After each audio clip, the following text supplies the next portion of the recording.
மகிழ்ச்சிய நன்றிய பாராட்டுகளை வாழ்த்துக்களை தெரிவிச்சுக்கிறேன். அதே மாதிரி உங்க எல்லாருக்கும் என்னுடைய வாழ்த்துக்களை தெரிவிச்சுக்கிறேன்.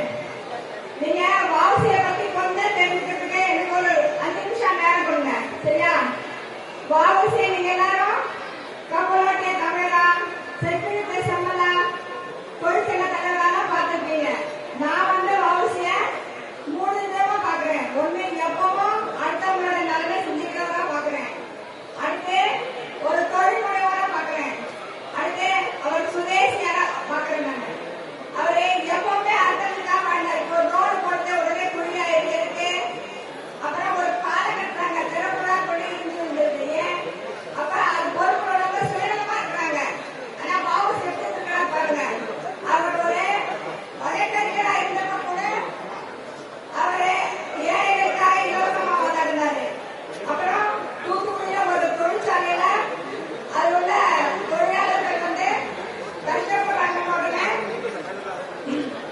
அவங்களுக்காக போராட்டம் நடத்தி அவங்களுக்கு ஊதியம் பெற்று கொடுக்குறாரு. அதுக்கப்புறம் சிறையில் இருக்கும்போதும் சிறை கைதிகளுக்காக பாடுபடுறாரு. அப்புறம் வெளியில அவருக்கு ஒரு உற்சாகங்களை இல்லாத போல தொழிற்சங்கங்களை அமைத்து தொழிலாளர்களுக்காக பாடுபடுறாரு. இப்படியே அவர் எப்பவுமே அடுத்தவங்களுக்காக வாழ்ந்தார். அவர் ஒரு தொழில் முனைவோர். எப்படி அவர் ஒரு வக்கீல் குடும்பம், அவர் ஒரு தொழில் முனைவோர் குடும்பம் கிடையாது. ஆனா அவரு தூத்துக்குடி வளையலுக்காக கப்பல் நிறுவனம் ஆரம்பிக்கிறாரு. ஒரு கப்பல் நிறுவனம் ஆரம்பிக்கணும்னா அவ்வளவு எளிது கிடையாது. அந்த காலத்தையே 10 லட்சம் முதலீடு ஆரம்பிக்கிறாரு. ஒரு பங்கு 25 ரூபாய். அப்பா ஒரு பவுன் 13 ரூபாய் தான். அப்பா எவ்வளவு திறமை இருக்கணும். அப்படி ஒரு கப்பல் கம்பெனி ஆரம்பிச்சு 120 வருஷத்துக்கு முன்னாடியே நம்மளுக்கு ஒரு முன்னோடியா இருக்கிறார், ஒரு தொழில் முனைவரா. அடுத்து நான் பார்க்கறது அவர் எப்படி தன்னையே சுதேசி சிதம்பரம் அப்படின்னு சொல்றாரு. அவர் ஒரு நூல் வெளியிடும் போது இந்த காகிதம் இந்த நூல் எல்லாம் உள்நாட்டு தயாரிப்புகிறாரு. அப்ப அவரே சுதேசிக்கு எவ்வளவு முக்கியத்துவம் கொடுக்கிறாரு. அப்ப இன்னைக்கு இருக்க இளைஞர்கள் வவுசி போல சிறந்த தொழில் முனைவர் ஆகணும். அவர் நிறைய சுதேசிய சிந்தனை இருக்கணும். அவர் பாருங்க, இப்ப ஒரு படிப்பட கல்லூரிகள்ல ஆய்வுகள் செய்யறதுக்கு ஊக்குவிக்கணும், தொழில் முனைவர் ஆகிறதுக்கு ஊக்குவிக்கணும். இப்ப ஒரு குப்பையை மறுசுழற்சி பண்ணிருக்க ஒரு மாணவர் கண்டுபிடிக்கிறான்னு வச்சுக்கோங்க. அப்ப குப்பையே மூலதனம் ஆயிடுது. அது வேலை வாய்ப்பு கொடுக்குறது, அது வருமானம் கொடுக்குறாங்க. கல்லூரியோட சங்கமும் ஆய்வுகள் ஊக்குவிக்கணும், தொழில் முனைவர் ஆகிறதுக்கு ஊக்குவிக்கணும். அது மாதிரி பொருளாதாரத்துல சுதேசி இருக்கிற மாதிரி கலாச்சாரத்துல சுதேசி இருக்கணும்.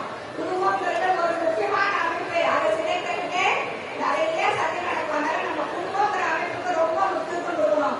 அந்த குடும்பத்துக்கு நம்ம எப்படி இருக்கணும்? சுதேசிய சிந்தனையோட இருக்கணும். வெளிநாட்டு சிந்தனை நமக்கு வரவே கூடாது. ஆடை சுதேசியா இருக்கணும். வெளிநாட்டு ஆடையோட பின்பற்றக்கூடாது. அதனால வாவூசியை போல நம்ம சுதேசி சிந்தனையா இருக்கணும். அப்ப நம்ம வாவூசியை போல அடுத்தவங்க நம்மளுக்காக பாடுபடணும், தொழில் முனைவரா இருக்கணும், சுதேசிய சிந்தனையோட இருக்கணும். இருக்கமா? சொல்லுங்க, கவனிக்கிறீங்களா?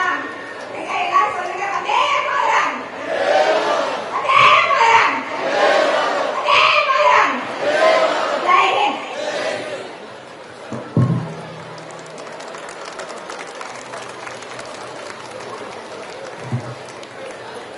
பாரத் மாதா கி ஜாதிகள் இல்லையடி பாப்பா, குலத்தாட்சி முயற்சி சொல்லல் பாவம், நீதி உயர்ந்தமதி கல்வி, அன்பு நிறைய உடையோர் மேலோ, பாதகம் செய்பவரை கண்டால் பயம் கொள்ளலாகாது பாப்பா, மோதி மிதித்து விடும் பாப்பா, அவர் புகழ்த்தில் உமிழ்ந்து விடும் பாப்பா. ஊருக்கு உழைத்திடல் யோகம், நலம் ஓங்கிடுமாறு வருந்துதல் யாகம், போருக்கு நின்றுடும் போதும் குளம் புகழ் இல்லா அமைதி நெய்யாகம்.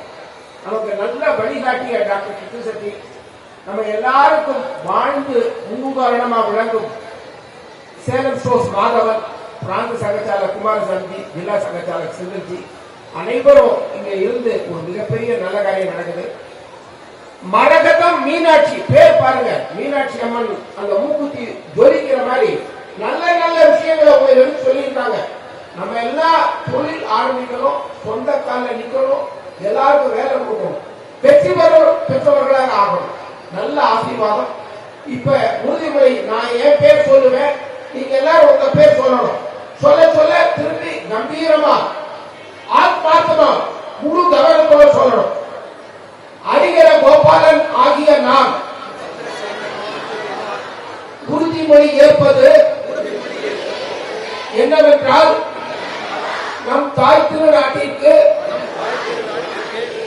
பெருமை சேர்க்கும் விதமாகவும்